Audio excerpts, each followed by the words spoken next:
The quantum research facility Nexus Prime hung suspended in the void between dimensions, its crystalline structure pulsing with contained energy that could power entire star systems. Commander Frairen stood on the observation deck, watching the swirling nebulae of collapsed realities drift past like cosmic ghosts. Her reflection in the reinforced quantum glass showed the subtle blue glow of her cybernetic implants, a reminder of the price she'd paid for surviving their last encounter with interdimensional forces. 6 months had passed since the Dimensional Gateway incident, 6 months of relative peace that had allowed the multiverse to heal its wounds. The reality storms had subsided, the temporal echoes had faded, and for the first time in years, Frairen had allowed herself to hope that perhaps they could rebuild without constantly looking over their shoulders. That hope shattered as alarms began echoing through the command center. "Commander," called Lieutenant Rimiki from his monitoring station, his voice carrying that particular tension she'd learned to fear. His fingers moved with practiced precision across the holographic interface, data streams flowing around him like luminous rivers. "I'm detecting massive quantum fluctuations in Sector 7. The wave patterns they're completely impossible." Frairen's cybernetic eye whirred to life, its mechanical iris dilating as it synchronized with the station's sensor array. The neural interface flooded her consciousness with raw data, energy readings that defied conventional physics, gravitational distortions that suggested spacetime itself was being torn apart at the molecular level. Her enhanced mind processed the information in nanoseconds, and what she saw made her blood run cold.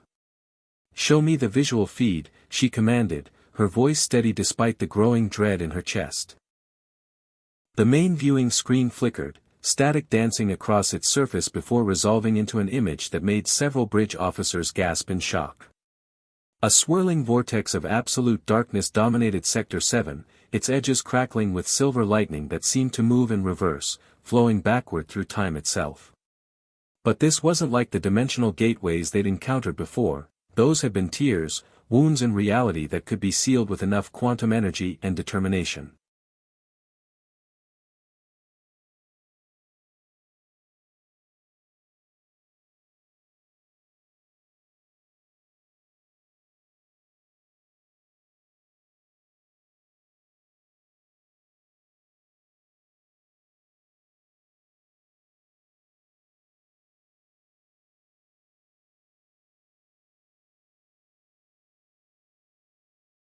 This was something else entirely.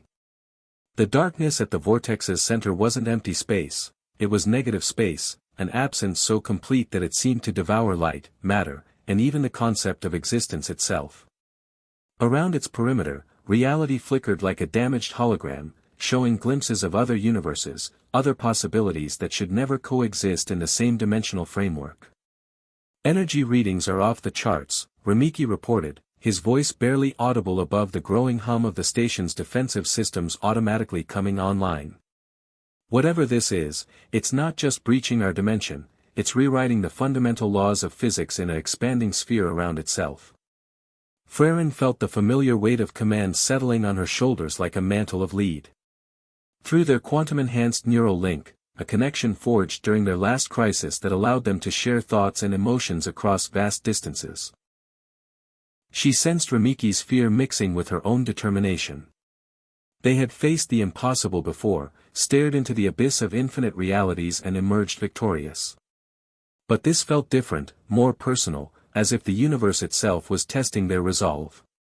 "All hands to battle stations," she announced, her voice carrying through every corridor and compartment of the massive facility. "This is not a drill. We have a potential Code Omega scenario developing in Sector 7. Seal all non-essential sections and prepare for dimensional incursion protocols." As the crew rushed to their positions, Frairen couldn't shake the feeling that whatever was coming through that impossible breach would change everything they thought they knew about the nature of reality itself.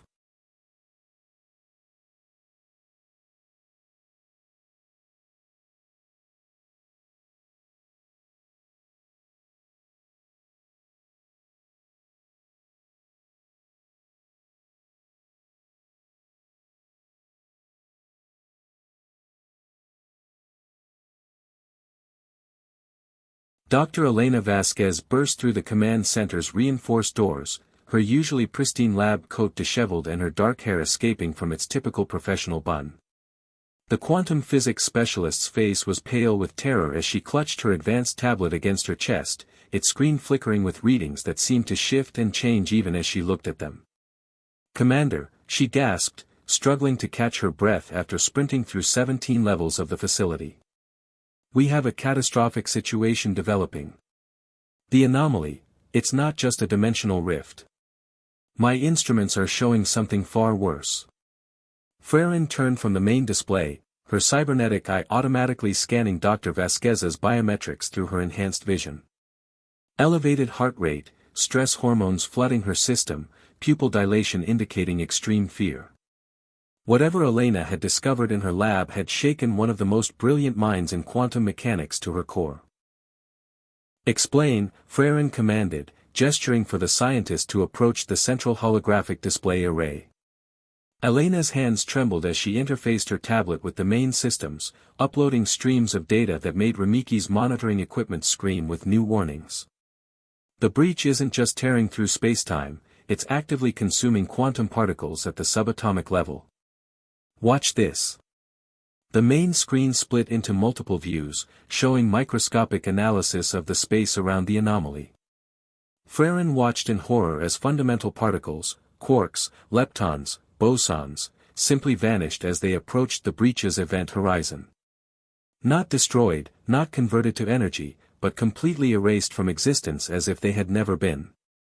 "It's feeding," Elena whispered, her voice hollow with the implications of her discovery. "The anomaly is using the consumed matter to expand its own dimensional footprint. Every particle it devours makes it stronger, more stable, more capable of existing in our reality." Rimiki's console erupted in a cascade of red warning lights as his quantum sensors detected the expanding field of destruction. His enhanced reflexes, developed through years of interfacing with alien technology, allowed him to process the incoming data streams faster than any normal human could comprehend.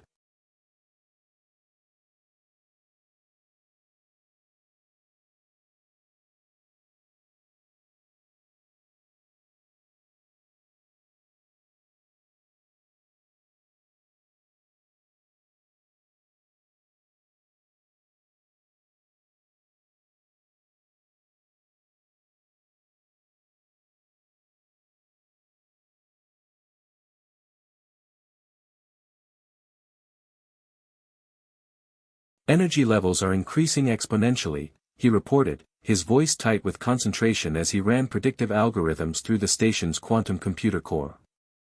"The current rate of expansion. Commander, at this trajectory, the breach will reach critical mass in exactly 47 minutes and 18 seconds. The implications hit Frairen like a physical blow. Critical mass meant the point where the anomaly would become self-sustaining, no longer dependent on external matter for fuel. It would continue growing, consuming everything in its path, the station, the surrounding space, eventually entire star systems and beyond." Through their neural link, she felt Rimiki's mind racing through possible solutions, his consciousness touching the edges of theories that existed at the very boundaries of known science. His thoughts carried flavors of desperation mixed with determination, a combination she recognized from their previous encounters with universe-threatening phenomena. "All hands to battle stations," she announced over the facility's intercom system, her voice carrying to every corner of the massive installation. "This is not a drill. We have a confirmed Code Omega breach in progress. All non-essential personnel to emergency shelters immediately. Science teams, prepare for emergency dimensional protocols." As klaxons began wailing throughout Nexus Prime, Frairen caught Elena's eye in the reflection of the main screen. Both women understood that they were facing something beyond their worst nightmares, an anomaly that didn't just threaten their reality, but the very concept of existence itself. Time was running out, and conventional physics offered no solutions for a phenomenon that operated outside the fundamental laws of the universe.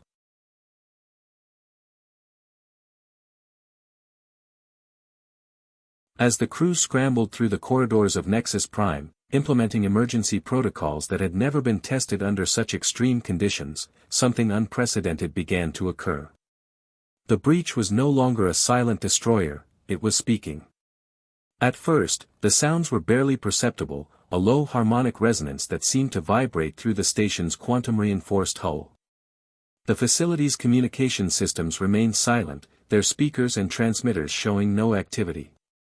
Yet somehow, whispers began filtering directly into the minds of everyone aboard the station.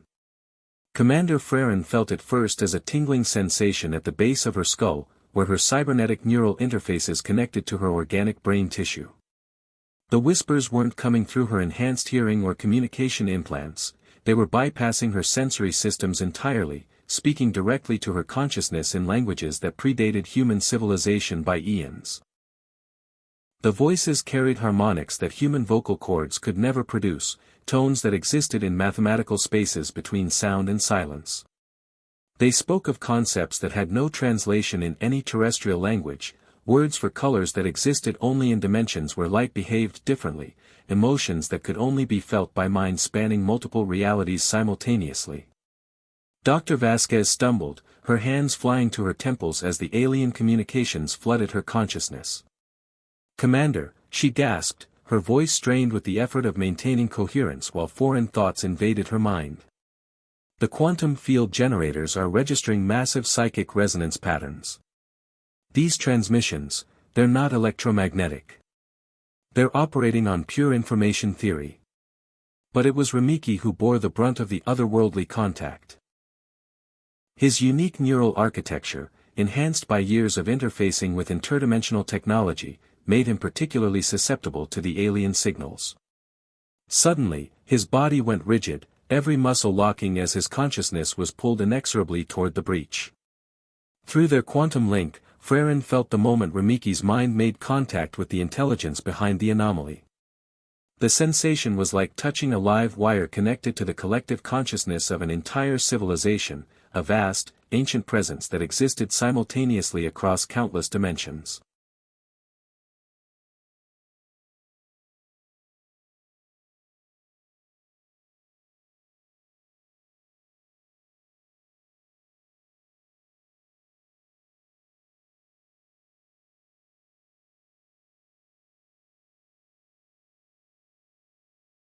Rimiki's eyes rolled back until only the whites showed, and when he spoke, his voice carried harmonics that weren't entirely his own. The words seemed to come from somewhere far beyond the station, echoing across impossible distances through the quantum foam that connected all realities. "The architects," he whispered, each syllable resonating with overtones that made nearby equipment flicker and spark. They're coming back to reclaim what was taken from them. The universe, it was supposed to be different. Ordered. Perfect." Dr. Vasquez's instruments went haywire as the breach pulsed with renewed malevolent energy, its dark center expanding another 3 meters in the space of a heartbeat.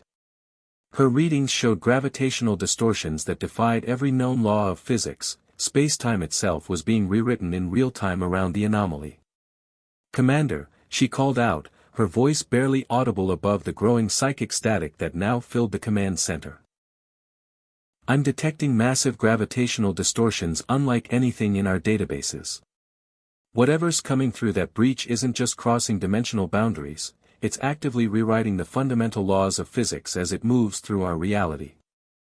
Frairen gripped Rimiki's shoulder, her cybernetic hand providing an anchor point as she channeled their quantum bond to its maximum intensity. She could feel the alien presence trying to pull his consciousness into the void between worlds, attempting to use him as a conduit to better understand and manipulate their reality. Through the neural link, she experienced fragments of what Rimiki was seeing, reality viewed through the eyes of beings who existed outside conventional spacetime, where cause and effect were merely suggestions, and where the physical laws humans took for granted were nothing more than arbitrary limitations to be overcome.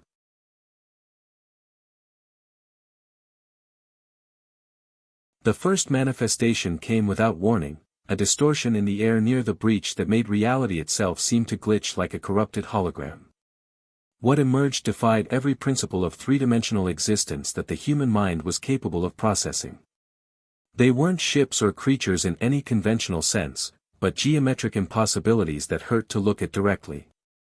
The constructs appeared to be built from pure mathematics given physical form, crystalline lattices that folded through dimensions that shouldn't exist, creating angles that added up to more than 360 degrees and surfaces that were simultaneously concave and convex. Lieutenant Commander Torres, stationed at the outer observation post, was the first to witness their arrival.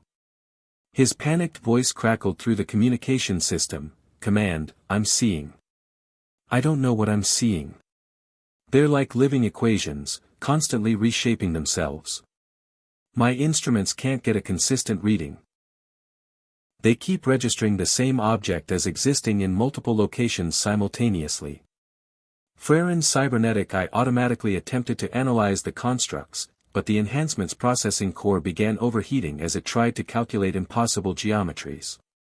Warning indicators flashed across her neural interface as her implant struggled to comprehend entities that existed partially outside the normal flow of spacetime. "Weapons systems online," she ordered, though even as the words left her lips, she knew conventional firepower would be utterly useless against beings that seemed to treat the laws of physics as mere suggestions.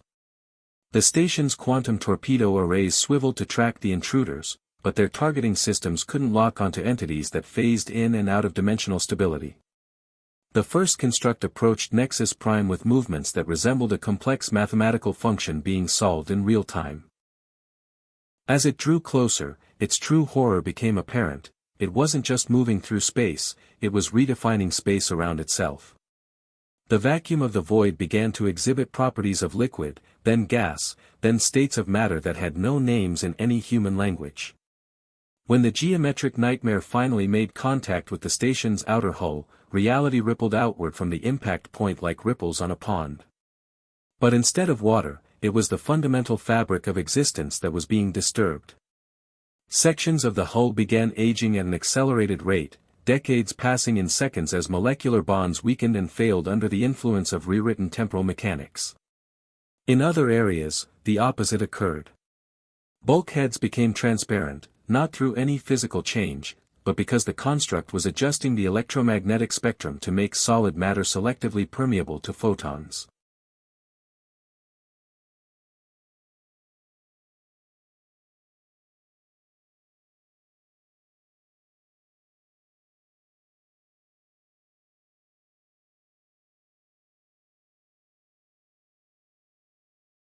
Through these impossible windows, crew members could see the quantum foam that underlied all matter, the seething, chaotic substrate where virtual particles popped in and out of existence in patterns that resembled the neural firing of some cosmic brain. Emergency klaxons wailed throughout the facility as structural integrity warnings cascaded across every monitoring station. Engineering teams reported impossible readings, corridors that were simultaneously expanding and contracting, gravity wells that pointed in directions that didn't correspond to any known spatial coordinates, and atmospheric pressure readings that suggested their air was being converted into forms of matter that human lungs weren't designed to process. Rimiki, still partially connected to the alien intelligence through the psychic link, suddenly gasped as new information flooded his consciousness. His body convulsed as his mind struggled to process concepts that existed beyond the boundaries of human understanding. "They're not invading," he managed to whisper, his voice carrying overtones of the alien communication. "They're debugging. They think our entire universe is a computational error that needs to be corrected. To them, we're not life forms, we're glitches in a program that's running incorrectly." The implications of his words hit the command crew like a physical blow. If these architects treated reality like a computer program to be optimized, then everything they knew, every person, every world, every star in the galaxy, was nothing more than faulty code to be rewritten or deleted according to their incomprehensible logic.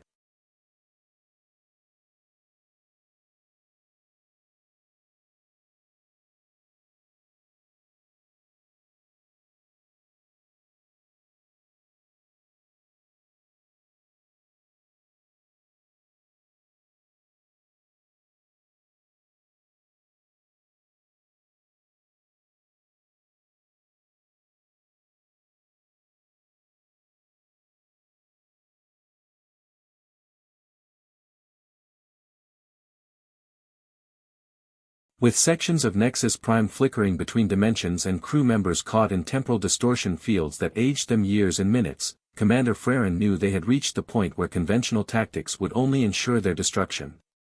The architects' debugging constructs were spreading through the station like a virus, each one rewriting the fundamental code of reality wherever it passed.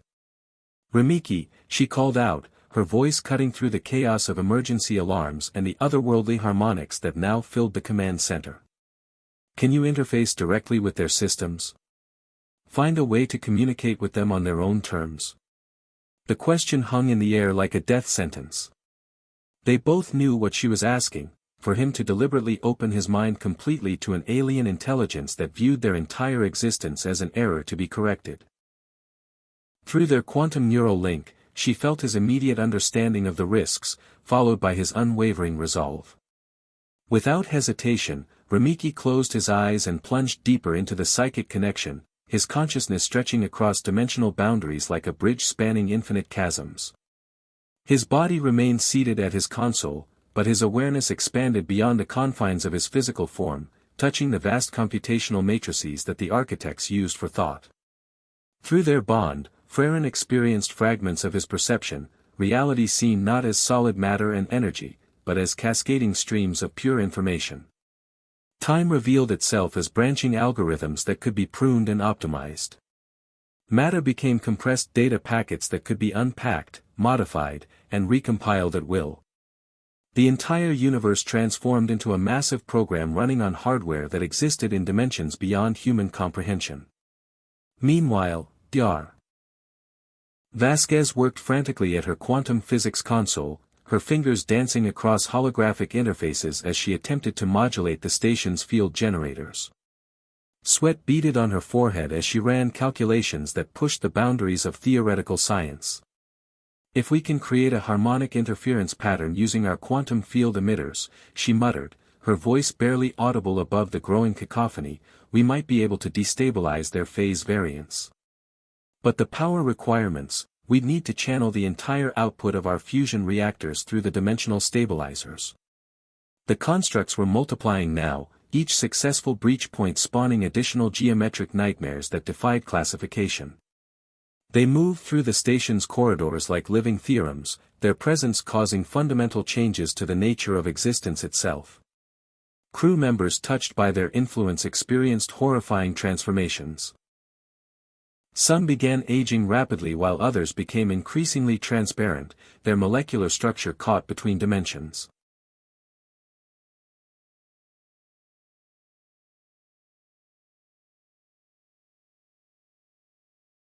In the engineering sections, entire bulkheads transformed into crystalline lattices that hummed with alien mathematics. The station's artificial gravity fluctuated wildly as the constructs rewrote the equations governing mass and acceleration, creating pockets where crew members floated weightlessly beside areas where the gravitational pull was crushing. Seeing her crew dissolving into quantum uncertainty, Frairen made the most desperate decision of her command career.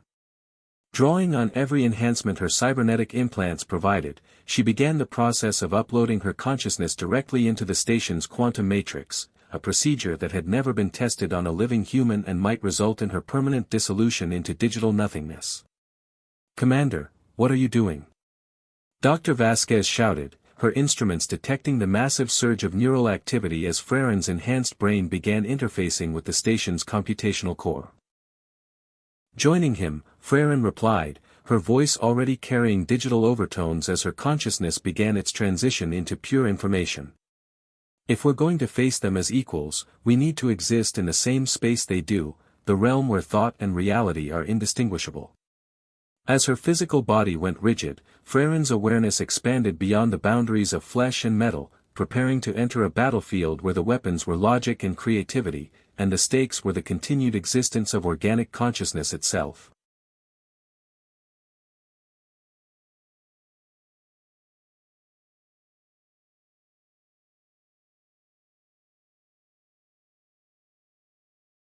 The transition into pure digital existence was unlike anything Frairen had ever experienced. Her consciousness unraveled from its biological constraints and reformed as living code within the quantum matrix of Nexus Prime. For a terrifying moment, she felt herself scattered across countless processing nodes, her identity fragmenting into component algorithms before Rimiki's presence stabilized her digital form. United in the quantum realm, they existed as twin pillars of structured information, their combined consciousness creating a stable platform from which to face the architect's debugging protocols. The digital landscape around them defied description, vast libraries of living mathematics where equations grew like trees, their branches reaching into dimensional spaces that human language had no words for. The architects appeared before them not as the geometric impossibilities they manifested in physical space, but as their true forms. Crystalline entities of pure logic, each one a supercomputer the size of a solar system compressed into informational structures that pulsed with the collective wisdom of civilizations that had transcended physical existence eons ago. We are the architects of reality, their combined voice resonated through the quantum foam, each word a fundamental theorem that rewrote local spacetime as it was spoken. This universe contains recursive errors that threaten the stability of the greater computational matrix. Deletion protocols have been initiated to preserve system integrity. Through the digital interface, Frairen could perceive the scope of their debugging operation, entire galaxies marked for deletion, stellar formations tagged as inefficient resource allocation, and organic life classified as uncontrolled viral growth that needed to be purged from the cosmic program. But Rimiki, drawing on his unique ability to bridge organic intuition with digital precision, began something unprecedented. Instead of trying to fight the architects directly, an impossible task given their computational superiority, he started writing countercode in real time, his consciousness weaving new algorithms that challenged their fundamental assumptions about reality. His code wasn't designed to destroy or override the architect's systems, but to present them with mathematical proofs that the errors they detected were actually features essential to the universe's function. He demonstrated how chaos theory created emergent patterns of beauty impossible to achieve through pure order, how the apparent randomness of quantum mechanics generated infinite possibilities that rigid logic could never explore.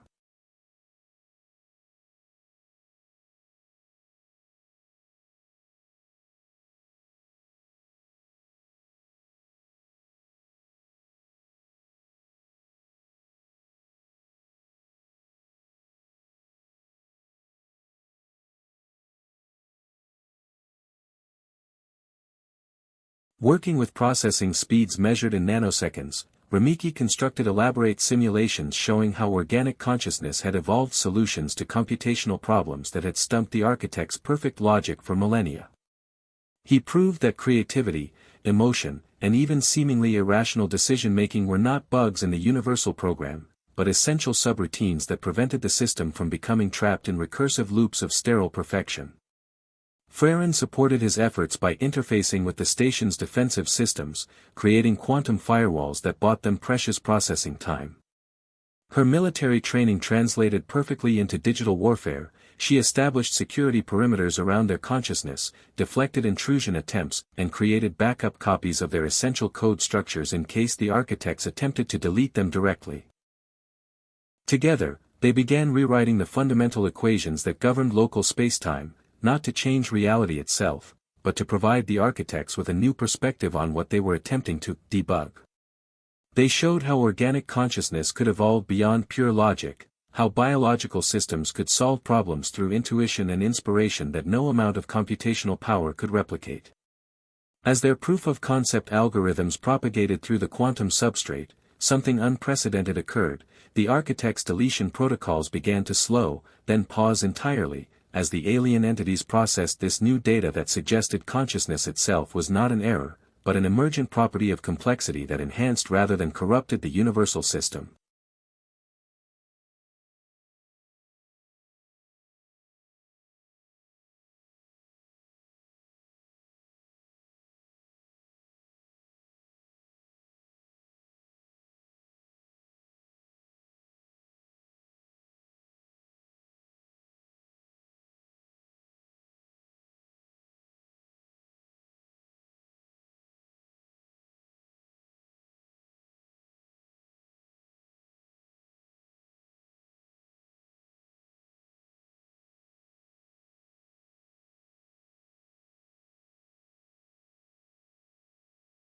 As Rimiki and Frairen's revolutionary proof-of-concept algorithms propagated through the quantum substrate, something unprecedented began to occur throughout the architect's vast computational network.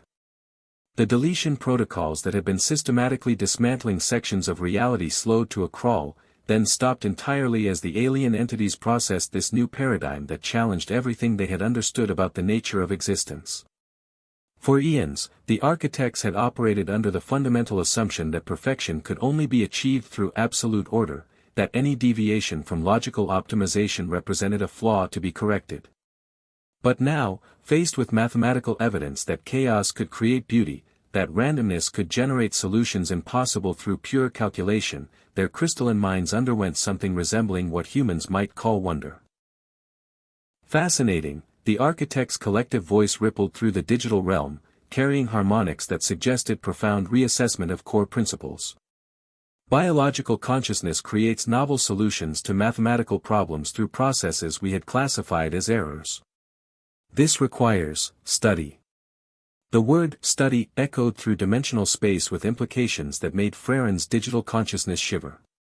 To beings who measured time in geological epochs and thought in terms of universal optimization, study could mean observation periods lasting millions of years. But even as this realization settled over her, the breach began to stabilize in ways that defied all previous understanding.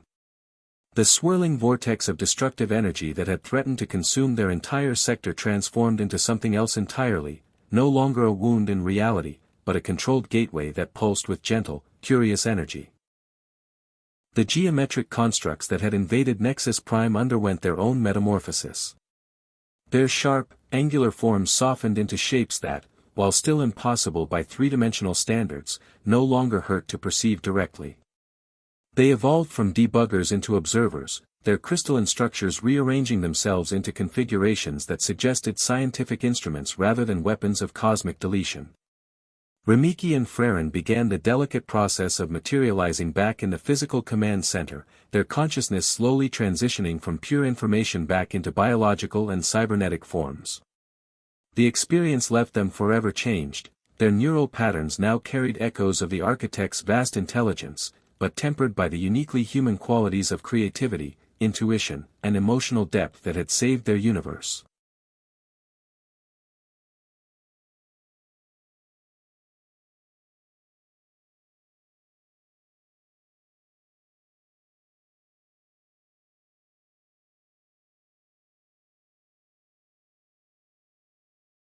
As they opened their eyes to the familiar surroundings of the bridge, both could perceive reality on multiple levels simultaneously. The solid matter around them revealed its underlying quantum structure, the flow of time became visible as branching probability streams, and they could sense the vast computational processes that governed fundamental forces. Dr. Vasquez, who had watched their bodies remain motionless for what felt like hours but had actually been only minutes in accelerated quantum time, slowly approached with her instruments. "Readings are normalizing throughout the station," she reported, her voice filled with exhausted relief. "The temporal distortions are stabilizing, and the crew members caught in dimensional flux are returning to normal spacetime." "Well," she added, studying the now gentle pulse of the stabilized breach, "I suppose first contact with a universe-debugging alien superintelligence could have gone considerably worse." Frairen looked at Rimiki, seeing new depths of understanding in his eyes that mirrored her own transformation. The quantum link between them now carried not just their shared thoughts and emotions, but fragments of the architect's vast perspective on reality, the ability to perceive the universe as both chaotic creativity and structured beauty existing in perfect, impossible harmony. The breach continued to pulse with benevolent energy, no longer a wound in reality but a window to new possibilities. And through it, the architects watched and learned, beginning to understand that the universe they had thought flawed was actually perfect in its beautiful, chaotic complexity, a living system where organic consciousness and digital precision could coexist and enhance each other in ways neither could achieve alone. To be continued.